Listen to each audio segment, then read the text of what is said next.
지난주에 우리는 우리가 서로 사랑하면서 살아갈 수 있는 그런 이유들, 아주 반복적이었는데 특별히 여기에서는 하나님의 증거, 피, 물, 피, 성령으로 주어졌던 하나님의 증거가 있었고, 그것을 믿는 자가 세상을 이기기 때문에 형제를 내 몸같이 사랑할 수 있다. 이런 말씀을 보았습니다. 이제 오늘 요한일서 마지막 파트, 마지막 부분의 주제를 한마디로 한다면 확신이다 라고 할 수 있을 것 같아요. 확신. 분명히 아는 것, 분명히 믿는 것이라고 할 수 있죠. 그러면서 이 확신은 먼저 바로 9절부터 시작하는 하나님의 증거, 하나님이 아들에 대해서 증언하신 이 증거에 기초하고 있다.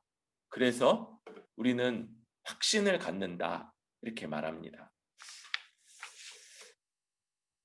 여러분, 지난 시간에 곰곰이 처음에 봤을 때 좀 낯설어 보였던 것, 그런데 찬찬히 생각하고 곰곰이 생각해 보니까 얼마든지 이해할 수 있었던 내용이 있었죠. 물, 피, 성령. 그래서 물은 예수님이 그의 공생애를 시작하시는 세례를 의미했고요. 이 세례에서부터 그가 유대인들 앞에 나서서 그가 메시아이심을 드러내셨죠.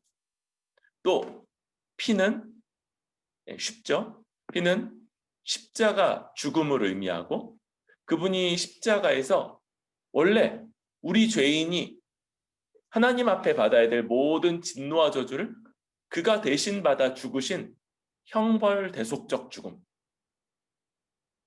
형벌 받으신 죽음이고 원래 그가 받아야 될 것이 아닌데 원래 우리가 받아야 될 것인데 그가 대신 받으신 이 죽음. 이것이 바로 피였죠. 그리고 이 물과 피를 믿는 자들에게 하나님이 주시는 성령이 하나의 증거다. 셋이면서 또 하나인 증거다. 이렇게 말했습니다. 바로 이것이 하나님이 주신 증거죠. 우리 슈 잘 알죠? 왜 이렇게 굳이 세 개의 증거를 얘기해요?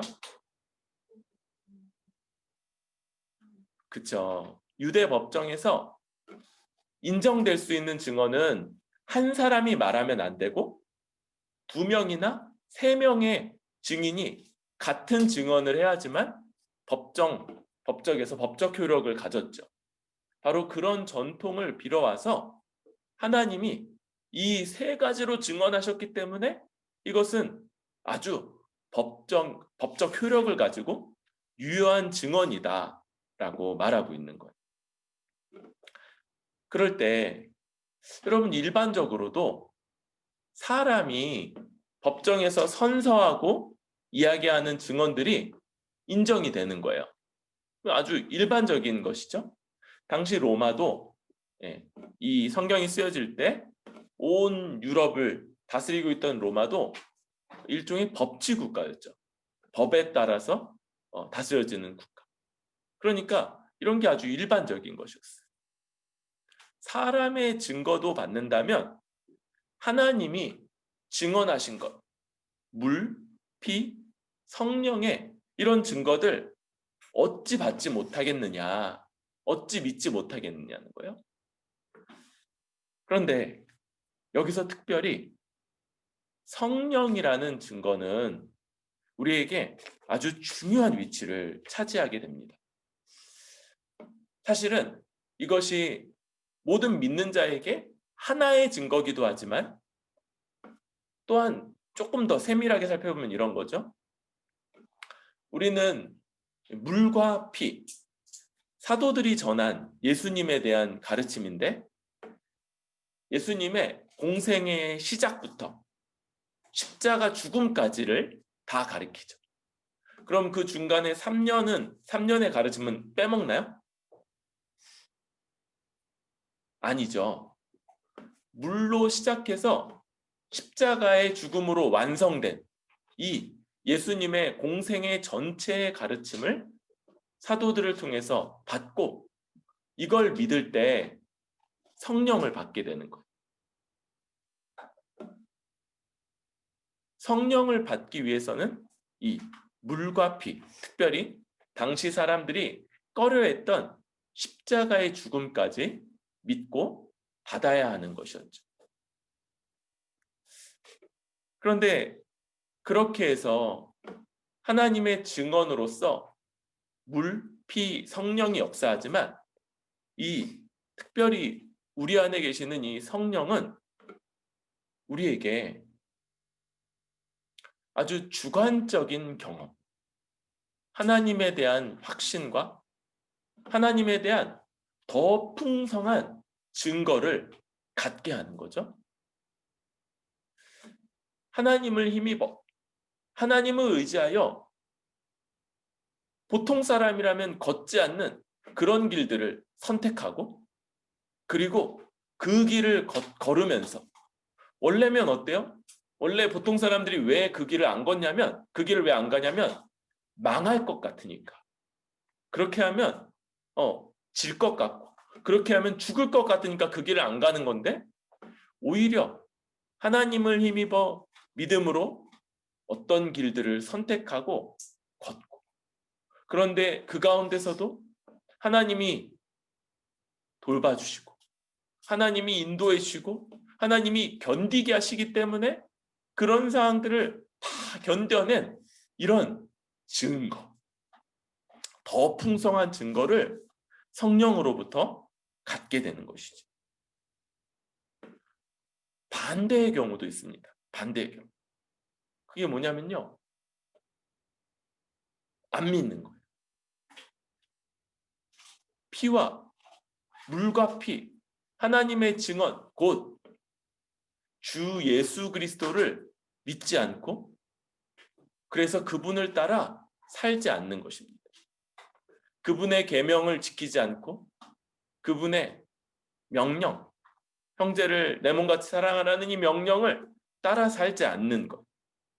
그러면 어떤 상황이냐면요. 10절. 하나님의 증거를 믿지 아니하므로 하나님을 거짓말하는 자로 만드는 것이고요. 그래서 아무런 증거도 주어지지 않는 겁니다. 두 극단, 이 간극은 점점 더 커질 수밖에 없어요. 한쪽은 하나님을 믿고 하나님이 주시는 성령으로 인해서 더 풍성한 증거들을 쌓아가죠. 물론 기초는 뭡니까? 물과 피 그리고 성령이라는 이 아주 근본적인 모든 사람들에게 공통된 것이지만 그것에서 더 나아가는 거예요. 성령으로 인해서 계속해서 새로운 증거들을 얻고 새로운 확신들을 갖는 이런 삶인 반면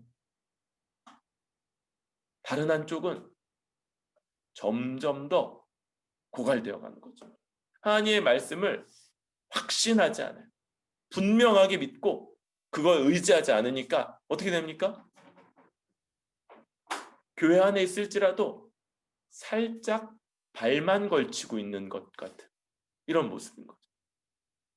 그리고 그런 상태로는 그것은 마치 하나님을 거짓말장이라고 얘기하는 것과 같고 주 예수를 그냥 옆집 아저씨 정도로 그래서 그분이 주이시며 우리 스승이시며 우리 모든 것을 들여서 따라가야 될 분으로 인정하지 않고 그냥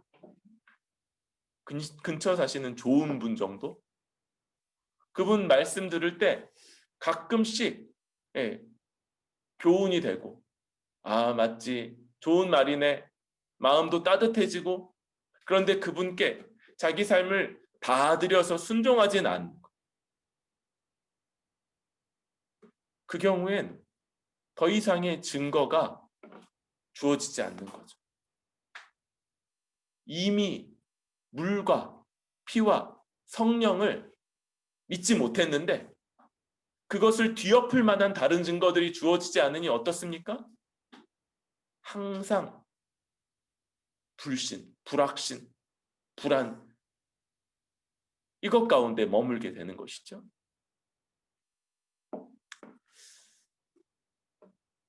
저도 돌아보면 좀 어리석어 보이는 선택들, 지금 생각해도 그때 참 어떻게 그런 선택을 했나 싶었던 그런 길들이 있었고, 그런 길들이 만들어낸 증거, 그런 길을 걸었기 때문에 경험할 수 있었고 확신할 수 있었던 증거들이 제 삶에도 많이 주어져 있는 것. 이런 것들이 우리의 하나님을 향한 신뢰와 확신의 근거가 되고 주관적이죠. 주관적으로. 그런데 객관적인 증거와 함께 합쳐질 때 이것은 하나님을 향한 아주 깊은 확신으로 이어질 수 있는 그런 증거들인 것이죠. 여러분, 먼저 모든 것의 기초는 바로 사도들이 전한 물과 피, 그리스도의 그 모든 공생애의 가르침과 그 절정인 형벌대속적 죽음, 십자가 죽음이죠. 이 객관적인 증거에서부터 시작합니다. 이것을 우리가 철저하게 알고 그리고 이것을 신뢰하고 그래서 거기에 자기 삶을 내어 맡겨야 하는 것이죠.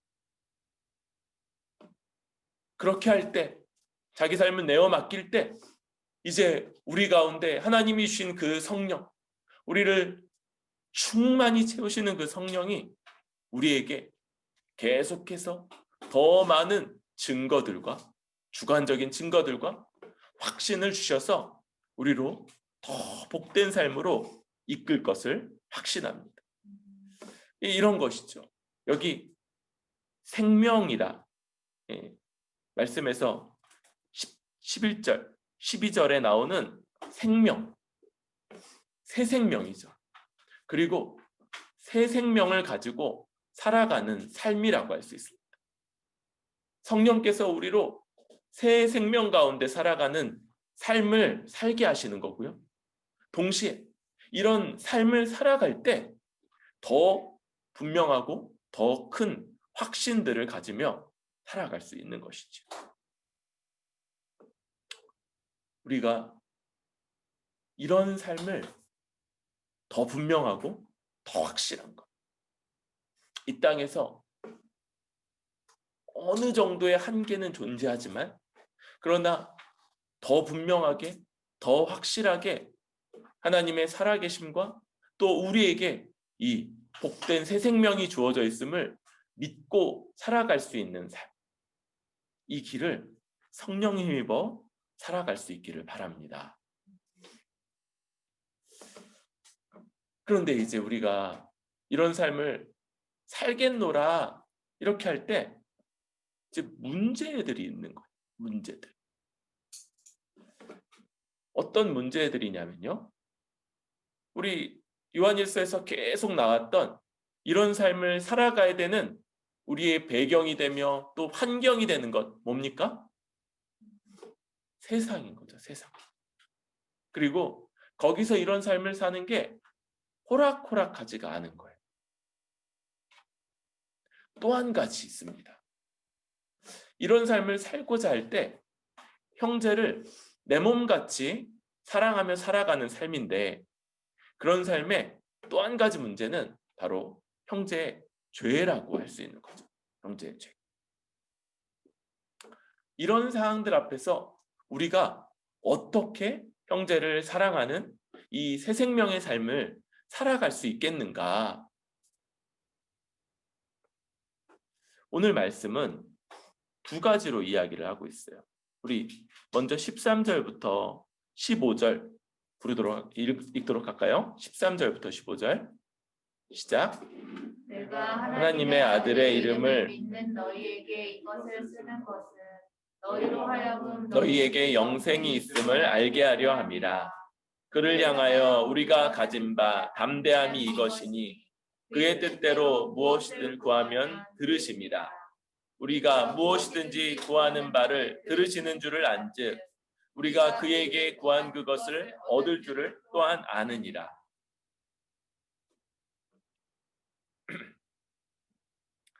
여기 많이 반복되는 것이요. 13절부터 해서 계속 반복되는 것이 안다는 거. 안다. 안다는 건 그냥 지식적으로 1 더하기 1의 답이 2라는 걸 아는 이런 것들을 넘어서는 경험적이고 아주 확고한 그런 믿음, 자명한 진리 이런 것들을 말하죠. 여기서는 뭐가 확실하냐면요. 우리가 하나님께 구하면 하나님께로부터 그것을 얻을 것, 곧 하나님이 그것 주실 게 확실하다.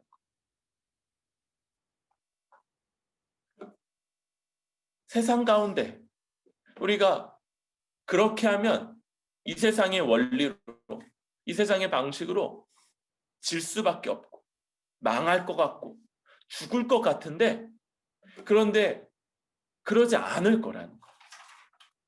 하나님이 우리에게 맡기신 삶, 우리에게 맡기시는 이 사명 끝까지 감당할 수 있을 거다. 왜요? 우리가 구하면 하나님께서 들으시고 하나님께서 얼마든지 주실 것을 확실히 알기 때문인 거죠. 또 한 가지 문제, 이제 16, 17절에서 다루고 있는데요. 16, 17절도 읽도록 하겠습니다. 시작. 누구든지 형제가 사망에 이르지 아니하는 죄 범하는 것을 보거든 구하라. 그리하면 사망에 이르지 아니하는 범죄자들을 위하여 그에게 생명을 주시리라. 사망에 이르는 죄가 있으니 이에 관하여 나는 구하라 하지 않노라. 모든 불의가 죄로 돼 사망에 이르지 아니하는 죄도 있도다. 여기 또 한 가지 하나님께 구할 수 있는 것, 구의 응답을 받을 수 있는 것, 그게 뭐냐면 형제의 죄를 위한 기도인 거죠. 요한은 여기서 구분을 하나 지어요. 사망에 이르는 죄. 이 사망에 이르는 죄는 어떤 겁니까? 우리 요한 1서의 배경에서 어떤 것들이 있었냐면요. 명백한 진리들을 부정하는 죄가 있었죠. 우리는 더 이상 죄를 짓지 않습니다. 죄는 우리와 상관없습니다. 우리 이제 죄와 상관없기 때문에 거룩하게 살 필요도 없습니다. 이런 것들 사망에 이르는 죄. 예수님의 이 십자가 복음을 현저하게 부정하고 또 훼손하는 그런 거짓 가르침. 이거 사망에 이르는 죄이죠. 마지막으로 요한일서에서 어떤 사망에 이르는 죄가 나왔습니까? 한몸됨을 깨트리고 거기서부터 나가는 것. 이게 물론 진리하고도 연결되어 있고요. 앞에 있는 것들이 다 하나로 연결되어 있는데 그러면서 한몸된 교회를 깨트리고 나가는 것, 이런 것들 바로 사망에 이르는 죄다라고 할 수 있어요. 이런 죄에 대해서는 요한은 구하라 말하지 않습니다. 그런데 한 몸 가운데 살아가면서요, 진리에 대한 아주 현저한 훼손이 아닌 그 외의 죄들, 이런 것들에 대해서 하나님께 구하라, 이렇게 말하고 있는 거예요.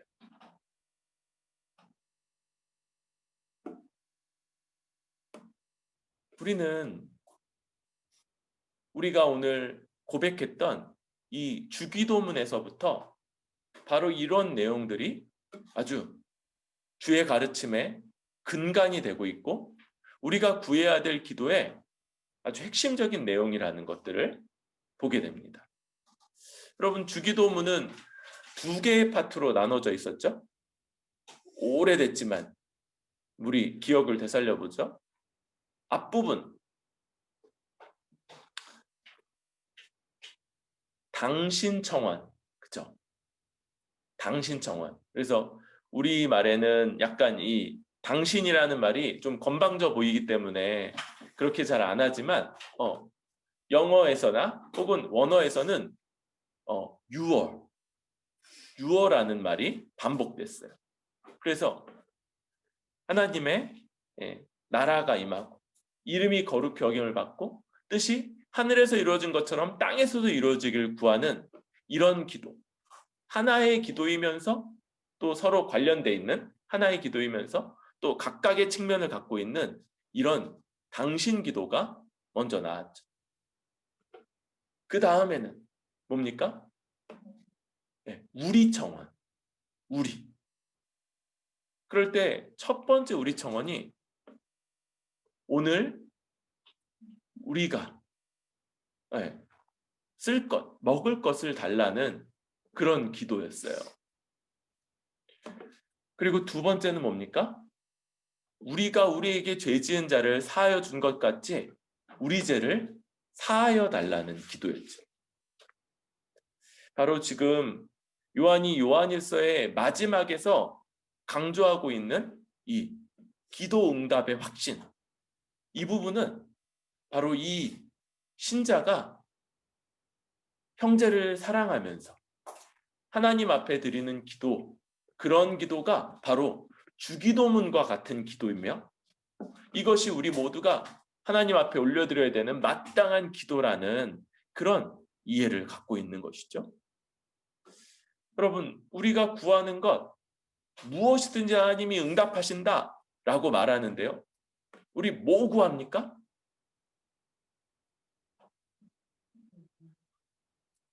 우리 원하는 것, 그쵸? 네. 우리가 쓸 것을 구하죠. 쓸 것.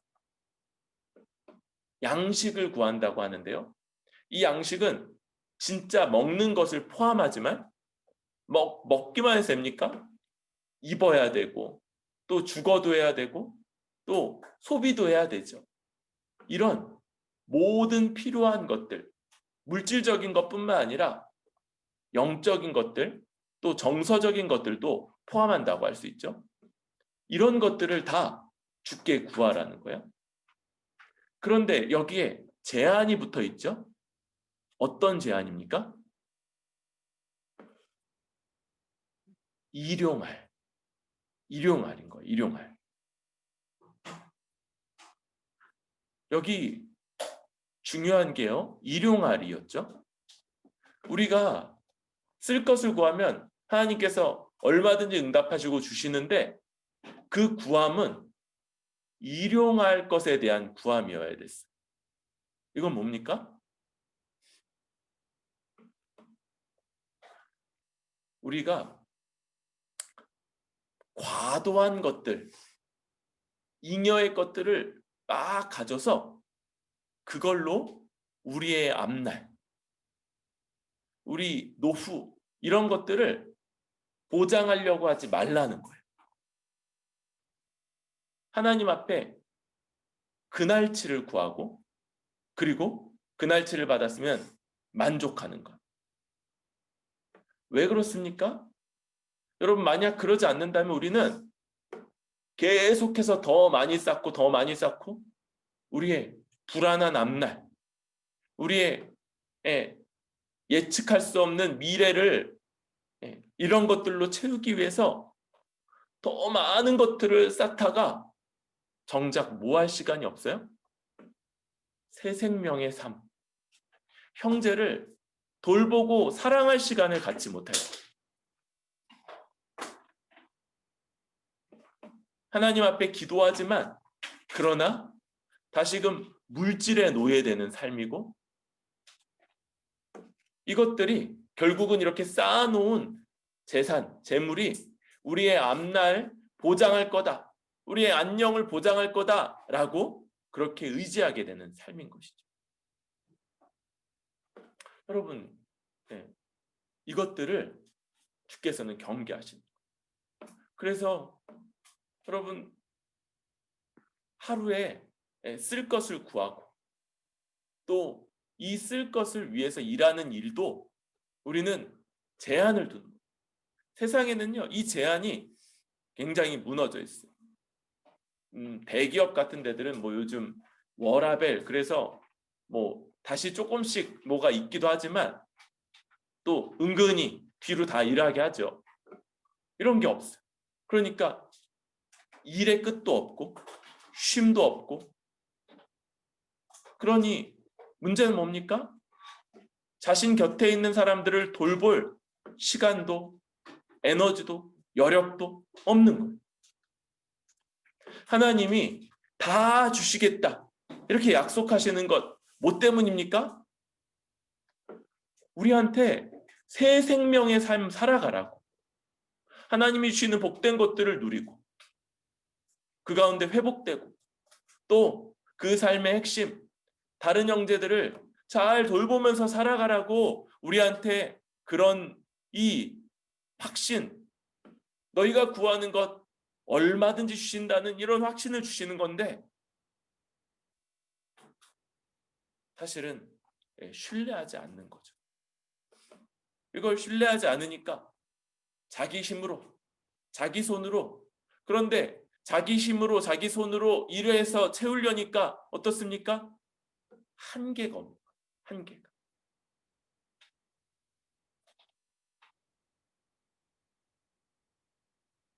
일용할 양식을 구하고 하나님이 얼마든지 응답하심을 알고, 그리고 그 일용할 만큼의 하루치의 일을 내 손으로 하고 그리고 나머지 부분을 주께 맡기고, 이것이 우리에게 마땅한 삶의 방식이고 우리가 하나님이 응답하신다는 것을 믿을 때 가질 수 있는 삶의 방식인 것이죠.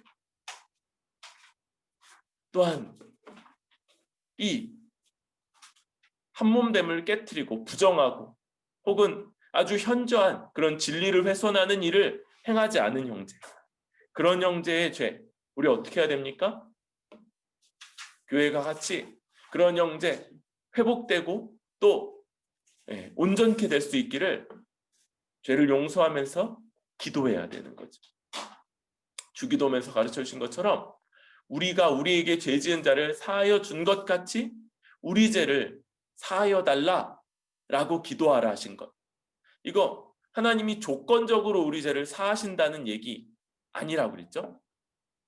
마치 그럴 정도 하나님이 엄청난 죄사함을 주셨기 때문에 우리가 다른 형제의 죄를 사하지 않는다면, 용서하면서 살지 않는다면, 그러면 하나님이 우리 죄도 사하지 않은 것 같은, 하나님께 죄사함 받지 못한 자의 모습이다, 이걸 강조하는 게 이 간구였었어요.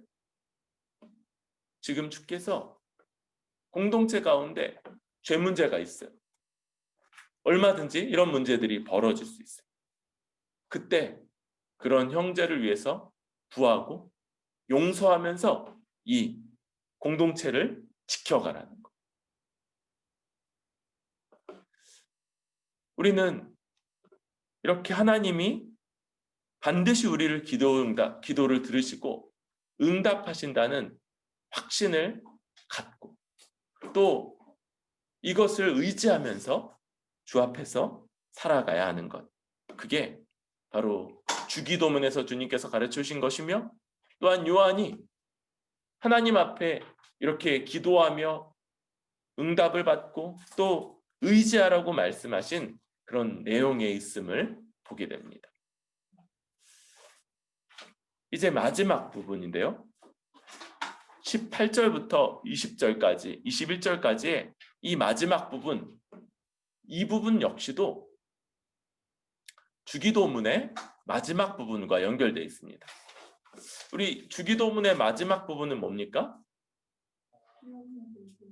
우리를 시험에 들게 하지 마시옵고 다만 악에서 구하시옵소서예요. 그렇죠? 시험에서 보호해 주시고 악으로부터 지켜주실 것을 구하는 이 기도. 그리고 여기서 악은 비인격적이고 그런 악이 아니라 the evil one, 악한 영적 존재인 사탄을 얘기하는 거죠. 사탄. 우리 이런 주기도문의 내용을 생각하면서 18절부터 21절 읽도록 하겠습니다. 시작. 하나님께로부터 난 자는 다 범죄하지 아니하는 줄을 우리가 아노라. 하나님께로부터 나신 자가 그를 지키심에 악한 자가 그를 만지지도 못하느니라. 또 아는 것은 우리는 하나님께 속하고 온 세상은 악한 자 안에 처한 것이며 또 아는 것은 하나님의 아들이 이르러 우리에게 지각을 주사 우리로 참된 자를 알게 하신 것과 또한 우리가 참된 자 곧 그의 아들 예수 그리스도 안에 있는 것이니 그는 참 하나님이시요 영생이시라. 자녀들아 너희 자신을 지켜 우상에게서 멀리하라. 아멘. 여러분, 이 마지막은 바로 보호의 확신이라고 할 수 있습니다.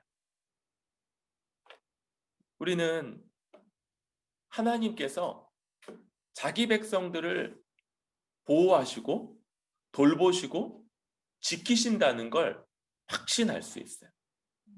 무엇보다 그것은 악한 자, 사탄에게서부터의 보호이죠.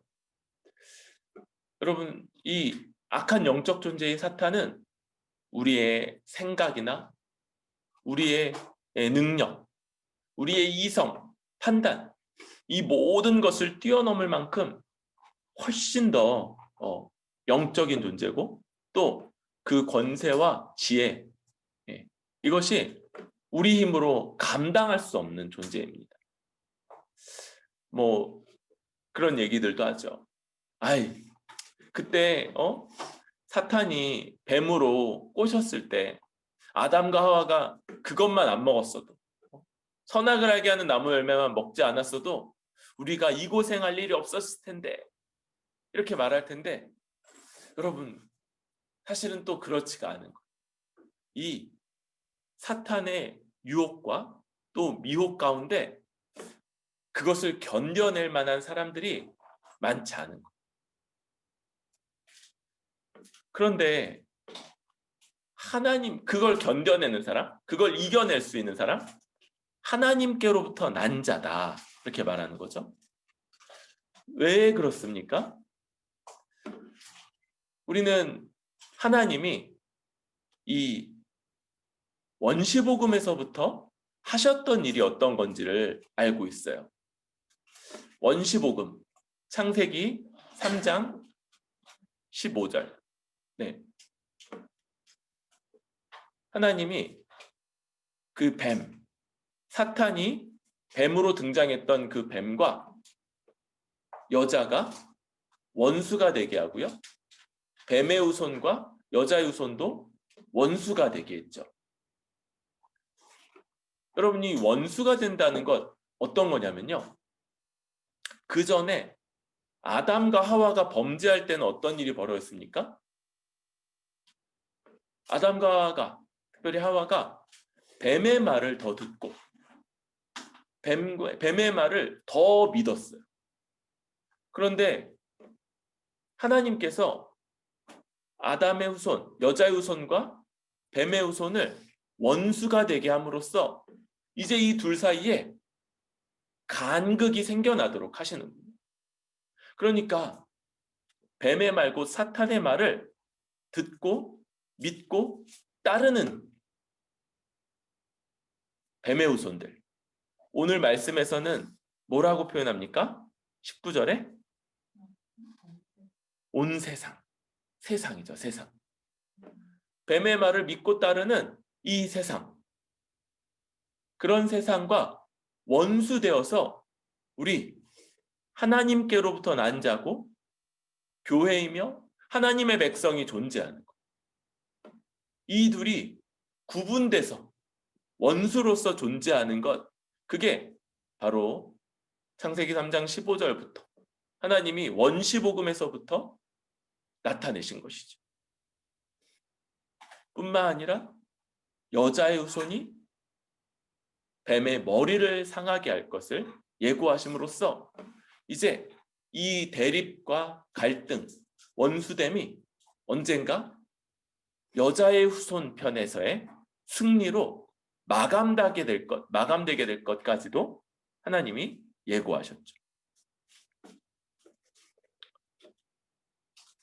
우리는 지금도 사탄의 미혹과 또 속임수, 우리를 유혹하고자 하는 유혹들이 있다는 것을 알고 있어요.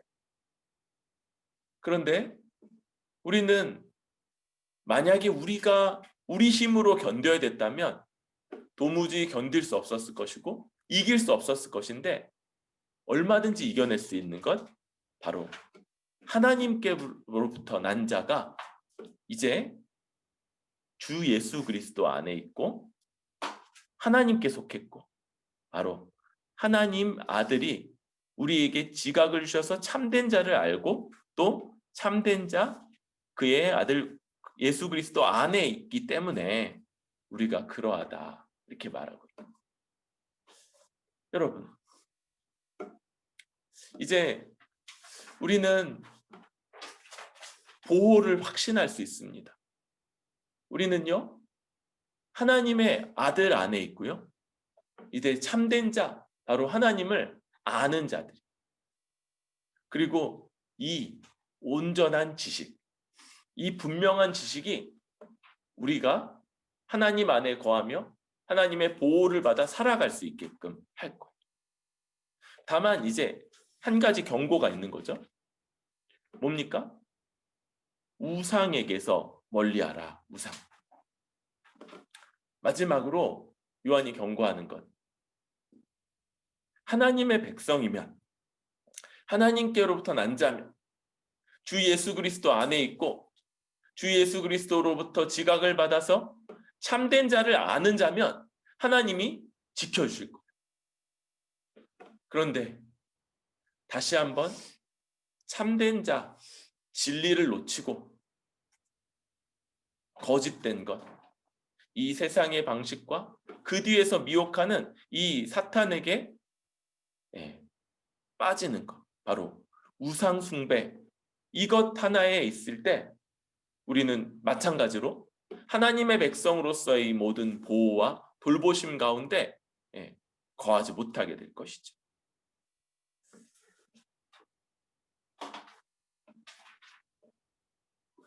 우리는 이 하나님의 돌보심과 보호, 이것이 우리에게 언제까지나 있기 때문에 유혹이 있고 미혹이 있지만, 그러나 사탄은 다른 한편으로는 만지지도 못하죠. 건들지도 못하죠. 어떤 곳에서는 사탄이 우는 사자와 같이 삼킬 자를 찾는다라고 경고하기도 해요. 여전히 권세가 있고 위험이 있고 그 속임수와 미혹이 있다는 거죠. 그런데 또 다른 한편에서는 신자를 만지지도 못한다고 말하는 거예요. 그는 우리를 강제할 수 없어요. 우리를 사로잡아서 자기 소유, 자기의 종됨으로 끌어갈 수 없는 거예요. 우리에게 이런 균형 가운데 우리가 하나님이 우리를 얼마든지 보호하신다는 확신을 가지고 살아가는 것이죠. 여러분, 오늘 우리는 먼저는 주관적인 확신, 성령께서 객관적인 것, 물과 피를 믿어 우리 가운데 오시는 이 성령께서 주시는 주관적인 확신에 대해서 나누었습니다. 우리에게 더 많은 경험들, 더 풍성한 간증거리들이 쌓여갈 수 있으면 좋겠어요. 우리가 함께하는 시간이 점점 더 많아지고 있습니다. 점점 더 길어지고 있죠. 이제 우리 뿌리 깊은 교회가 내년 4월이 되면 3주년 맞게 되는데요. 3년. 그리고 기대하죠. 우리 정회원들이 이제 세워지게 될 것을 기대하는데, 그때 우리 가운데 다른 지체를 내 몸처럼 돌보며 살겠노라는 이 결단과 각오, 그리고 아주 구체적인 헌신들이 드러나서 우리 가운데 참으로 서로를 복되게 하는 이런 간증거리들이 점점 더 쌓여가면, 우리가 시간이 갈수록 4주년, 5주년이 갈 때 더 많은 것들로 인해 하나님의 살아계심과 또 우리 가운데 하나님 나라가 임했음을 분명하게 하는 이런 확신들이 더 커져갈 것 같다. 이런 것이 기대되고 소망이 됩니다.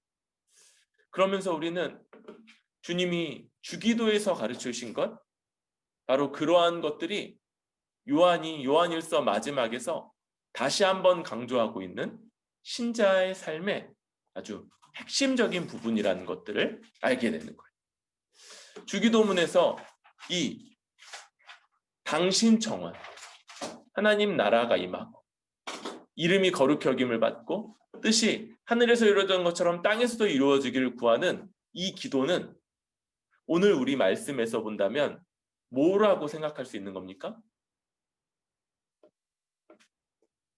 새 생명 가운데 살아가는 삶이고, 요한일서의 가장 중심된 주제, 형제를 내 몸같이 사랑하는 것, 그것이 바로 하나님의 뜻이 하늘에서 이루어진 것 그대로 이 땅에서 이루어지는 모습이라고 할 수 있는 거예요.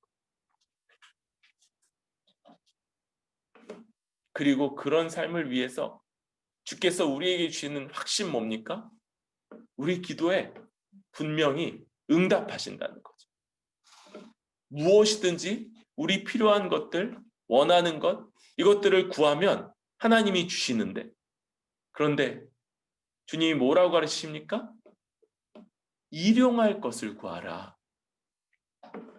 일용할 치를 얻고자 애쓰고, 일용할 치를 구하고, 일용할 치를 위해서만 일하고, 그리고는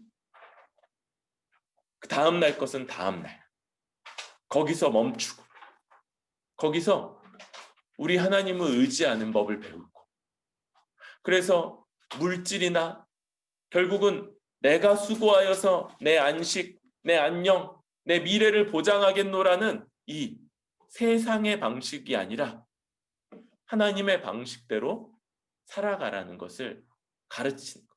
이것이 바로 일용할 양식을 구하라는 기도였던 것이고, 요한은 그런 기도 얼마든지 응답하시니까 그 기도 의지하여서 형제를 돌보면서 살라고 말하는 거죠. 그리고 또한 형제의 죄에 대해서 용서하고 그 형제를 위해서 기도하라라는 것이 이 두 번째, 주께서 들으시는 기도의 확신이죠.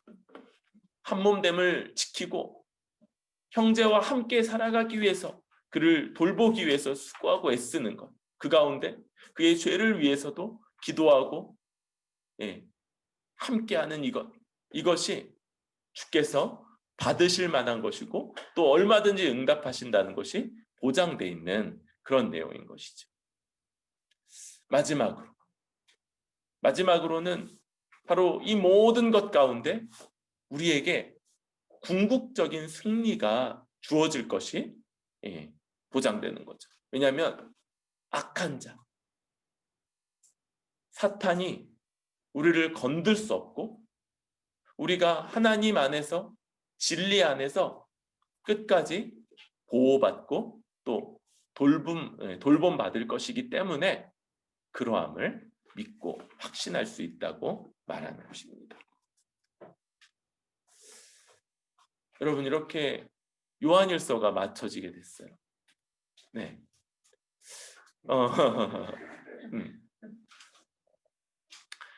요한일서에서 우리는 이 한 가지 주제, 형제를 내 몸같이 사랑하라는 걸 정말 여러 방식들로 설명되고 또 논증되고 또 구체화시키면서 이것이 얼마나 중대한지를 보게 됩니다.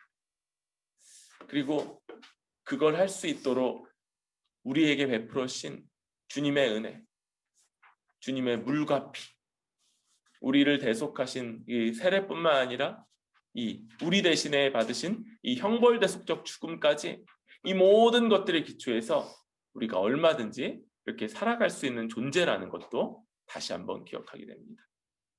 이 요한일서의 마지막 가르침, 확신, 이 주님 우리에게 주시는 이 분명한 확신, 분명하게 아는 것들을 붙들고 주 앞에서 형제를 사랑하며 힘써 살아가는 우리 뿌리 깊은 교회 될 수 있기를 바랍니다.